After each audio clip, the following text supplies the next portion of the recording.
Hello there, I'm Danielle Ralston. I am the founder and head coach here at ND OutLoud. What is ND OutLoud? ND OutLoud is a team of neurodivergent coaches. We are neurodivergent, every single one of us. TBIs, PTSD, ADHD, autism, AuDHD, and so much more.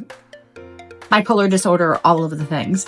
We also have a passion for supporting others like us, so you don't have to struggle like we did in our past. We have all taken trainings and certifications and all of that so that we can support you in living a better life and upgrading all of the things that are frustrating about your life. What is this session going to give you? This session is going to give you actionable tips. So yes, we're going to talk about our programs and all of the things that we offer, but I want you to walk away with something actionable for something that is overwhelming, frustrating, or just plain annoying you right now in your life. Or if you're a parent or a spouse of someone with neurodivergence, to help them as well. I want you to walk away with something today. So please sign up today for a free call. We can learn more about each other.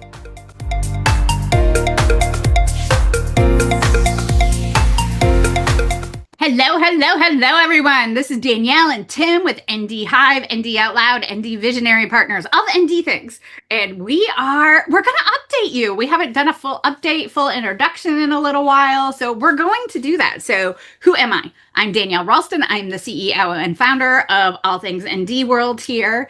And this is Tim Blonsky. And Tim is my director of business development and sales, and also my baby brother. Yeah, that's kind of an interesting part of the journey that we're on. It's something that I truly enjoy. Where, it all started with just a very quick phone call. Like almost 2 years ago, which is kind of crazy when you think about it, because it feels like it was just a few months ago, but it had to been. Yeah. And it was just a quick idea, and that idea actually had come to fruition really within the last month or so, maybe the last 6 weeks, which is super exciting. We'll talk about that in a second.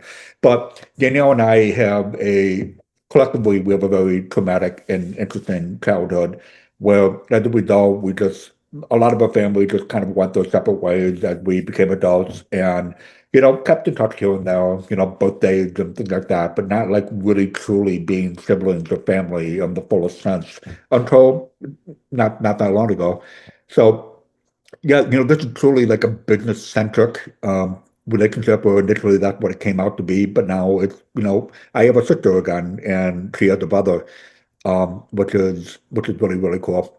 So, And that really, I mean, even though we worked together for almost 2 years now, in May, that was the first time I have been in the same space for more than like an hour for a birthday party or a Christmas dinner or something in 30 plus years. yeah. And we went to Disney World for our Disney retreat, and we roomed together as brother and sister, which was a lot of fun. Yeah, it And really you were, was. Like it was more like I knew it was gonna be fine, but like it was truly like it was like almost an out of body experience. It was like almost spiritual in a way. Um and like, we made a difference that week. We have a team that is incredible that we didn't expect to have as a result of just going to a Disney Disney World. trip. I mean, we had all of these amazing people come on the Disney trip, some that were already on my team, and some that kind of I was thinking about would be a good addition, but didn't quite know how to fit them in. And Disney just was life-changing for our business, for us personally. It was an amazing trip, and we get to do it again in May. Woo-hoo! I can't wait. And so we've gotten to do some really cool things in 2025, and 2026 is the conversations that I've gotten to have with my team for the last 2 weeks are just amazing. So Yeah. I'm going to start. We went to Healing Appalachia last month, which was they raised money for drug addiction in the Appalachia area, and Chris Stapleton played, and I mean, some great music, couple days of great music, and dust, so much dust. And we got to talk to, we thought we would be talking to our direct to our clients, and we talked to a few, but we ended up connecting with so many treatment centers for addiction recovery and talking to them about what was missing for people coming out of the first phase of drug treatment and addiction treatment, and that was day-to-day life support. And I'm like, oh, we have that. We meet for 10 hours a day. And we already have clients who are battling with addiction. And this is something that we've offered since day one. I think one of my first clients is someone who is neurodivergent and battles with addiction issues. And so that's something that we're all well versed in here. Never thought to offer it to treatment facilities. So we're Yeah, going I to mean, be like talking to so what many we're of them. creating, and like what we saw like firsthand when we were in Disney and beyond that, is that we're creating community for individuals that are neurodivergent, which is a whole spectrum that is ADHD all the way to autism and everything in between. And there literally is no community in this space for those individuals. And when you're in this community, you help.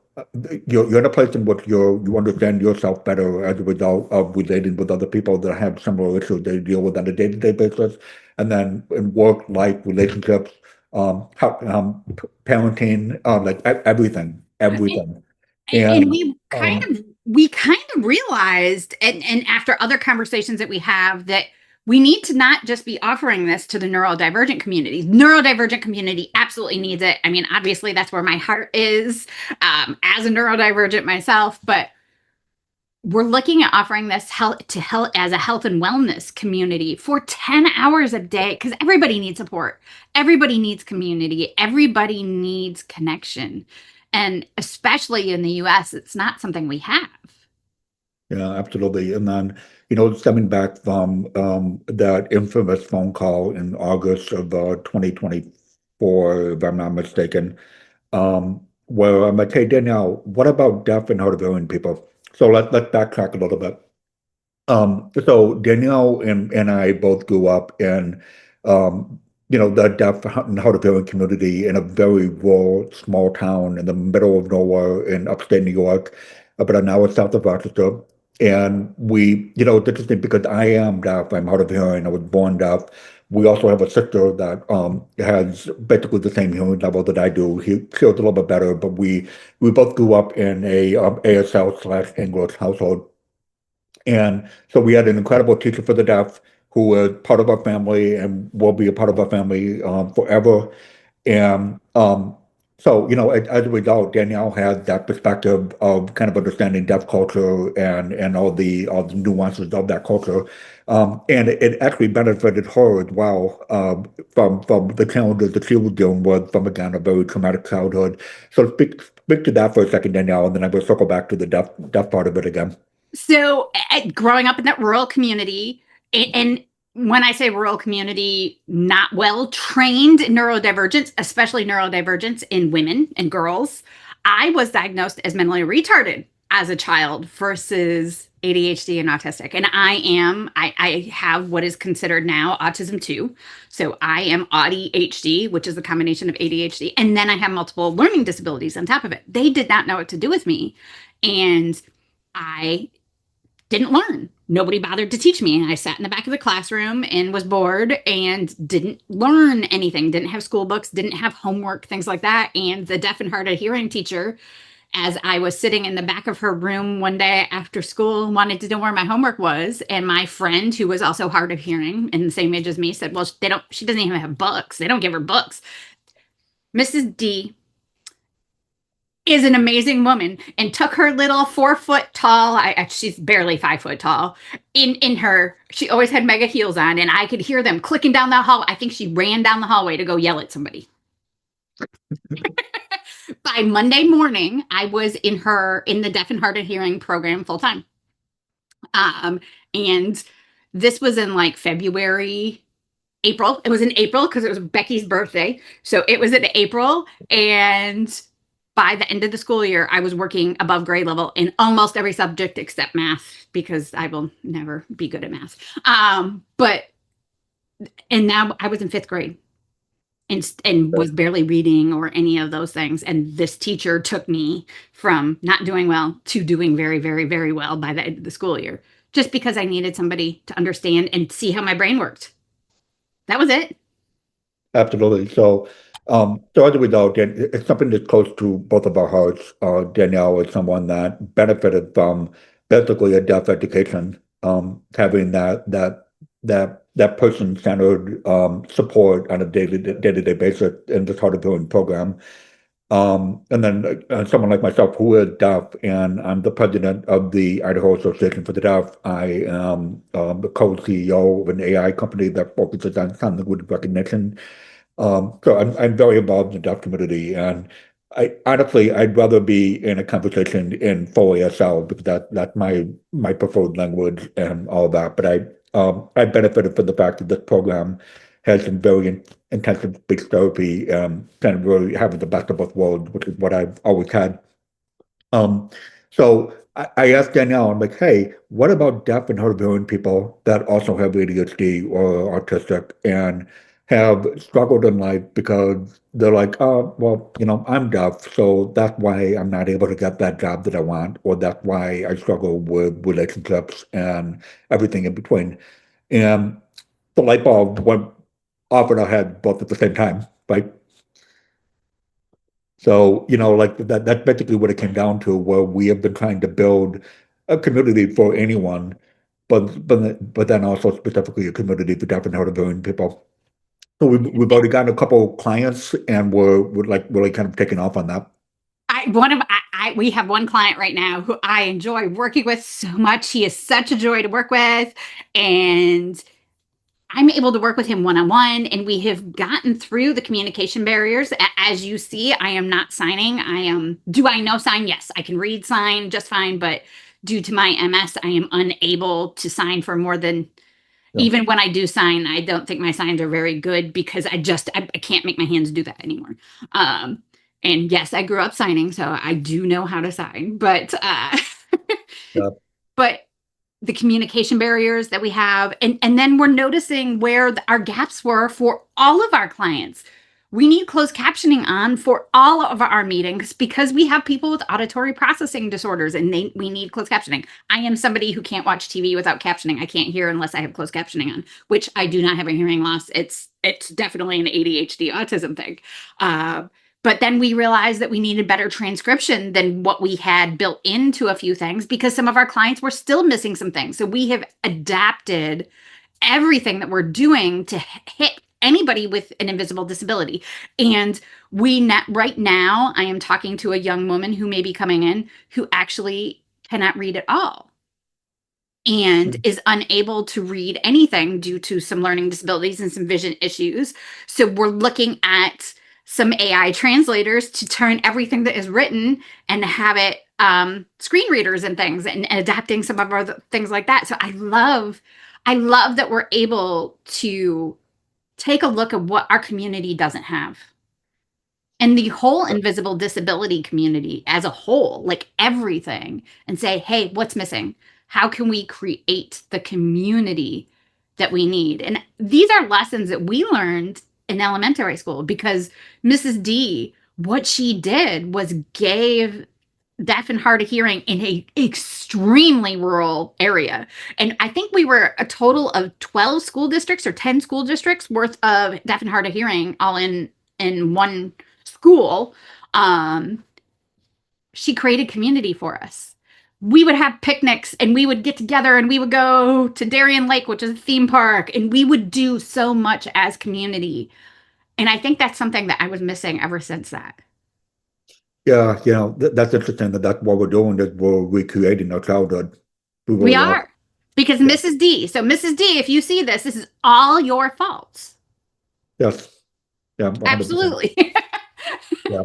um, and so, what I want to talk about some of the successes that you and I have had as neurodivergent adults.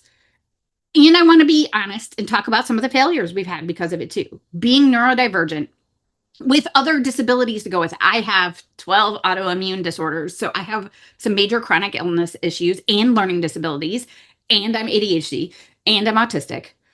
And then I have childhood trauma, which always adds to all of that. And I want to be like really open about that. So where were failures? I went through so many different jobs. I could Yeah. not figure out who I wanted to be or what I wanted to be as an adult at all. I have worked as a paralegal. I have worked in shipping.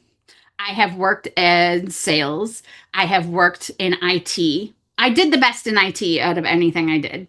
I've worked as a coach. I worked in operations. I've worked in project management. I've worked as a marketing person, and I did very well at that too. But I have done so many different things, and I would burn out on all of them. Yeah, it's interesting because I was just looking at this about a week ago. I was looking at my LinkedIn, just making sure that my profile is up to date and ready to go with everything that we're about to do, which uh things are about to get crazy for us in a very good way. But I had noticed, and I never realized until I actually visually saw it, is that like my resume basically looks like I worked 3 years in this job and then I didn't like it anymore and I moved to this job and I worked at this job for 2 years and I didn't like it anymore. Then I worked at this job for a year. And I'm like, that's interesting. Because, going back to that time, I didn't understand myself like I understand myself now. And I have always felt that I was a failure because I couldn't stick to a particular job, career. I mean, my career's generally been the same, but just like, I haven't been able to stick the way that like I was told I was supposed to. And and that's the key in that because there's a lot of cultural pressure that's put on all of us to kind of conform into a certain mold. And ADHD people they're not that. They're people that can really kind of mesh with whatever they're at, and especially in a place in which they can understand what they do understand themselves better.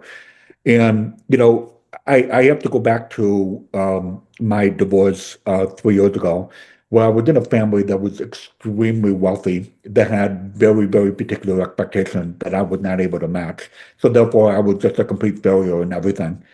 And it wasn't until like going through all the trauma of that fun situation that I went through, well, then I realized maybe I do have ADHD, and there's a whole other discussion that we can have about that. But once I better understood myself, I am in a journey that has led to this where I'm at the cusp of success in several different areas because I understand myself better.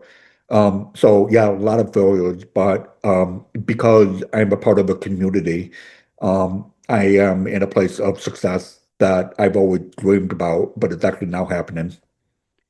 And what are some of the cool things that you are doing now? You mentioned the ASL app, so talk a bit more about that. Yeah, so I'm the co-CEO of a company called DeepSign AI. We are a sign language recognition company. So we were able to just basically sign into a camera to convert to English.